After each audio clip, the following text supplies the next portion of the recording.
So he is the former Secretary of State. He is Mike Pompeo. He's back with us today, a Fox News contributor. Sir, good morning to you. Good morning. Thank you for coming on with us today. Good morning. Good morning, Bill. Great to be with you. Let's talk about Hunter first, then we'll get to the Trump matter. But I think this is just what I'm about to read to you.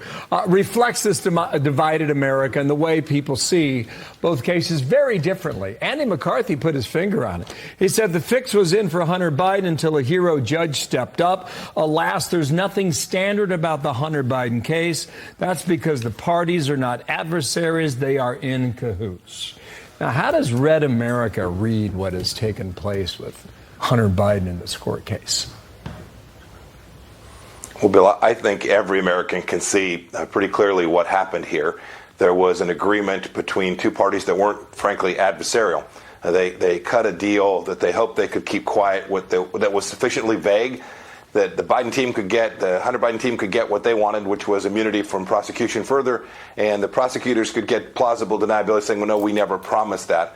And the judge cut right to the heart of it. The judge cut right to the heart of it with a simple question: have you ever done anything like this before? Is this unique? Can you cite a precedent for what you've just done?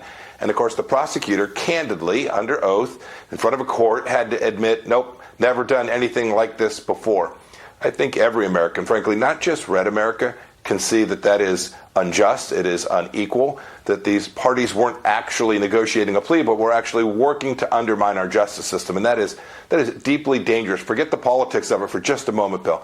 That is deeply dangerous for every American to no longer have confidence that individuals are being prosecuted based on the facts of the case, but rather are reaching arrangements that even an independent judge can see in an instant make absolutely no sense given the facts of what actually took place. You know, Mr. Secretary, and welcome to you. Good morning. You look at this moment. Good morning. And we've been covering every minute of this.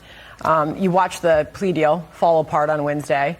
You've got this new Trump indictment now. You've got growing calls from the GOP for an impeachment inquiry of the sitting president. And you sit back and you kind of start to wonder, what are the bad guys out there thinking about what is happening here in America right now? You know, I was thinking about that last night. I was traveling, got home in the evening and saw the news of the day. And I was thinking about that as a practitioner, as someone who, as the CIA director and then a Secretary of State, lived in an environment not terribly different from this, where the Russia hoax was being perpetrated on the American people. And as someone who lived through a former Secretary of State, Secretary Clinton, when I served on the Benghazi committee, that very clearly had deleted information from her server. I stepped back and thought about exactly that. Our friends around the world are saying, what on earth is going on in the United States? How much chaos can be tolerated from the world's most important country? And our adversaries are thinking this might just be the moment to press our claim somewhere in the South China Sea or in Asia, our moment to press an advantage somewhere in Africa or the Middle East as well. This has repercussions that go far beyond just the politics and the set of votes that might take place in 2024 or even just a particular case. This has real global ramifications for those people who are tasked with keeping us safe, our soldiers, sailors, airmen, and Marines. It's really troubling. Sir, thank you for your time. Mike Pompeo, plenty to muse on. Thank you, Bill. Thank you. Have a good week.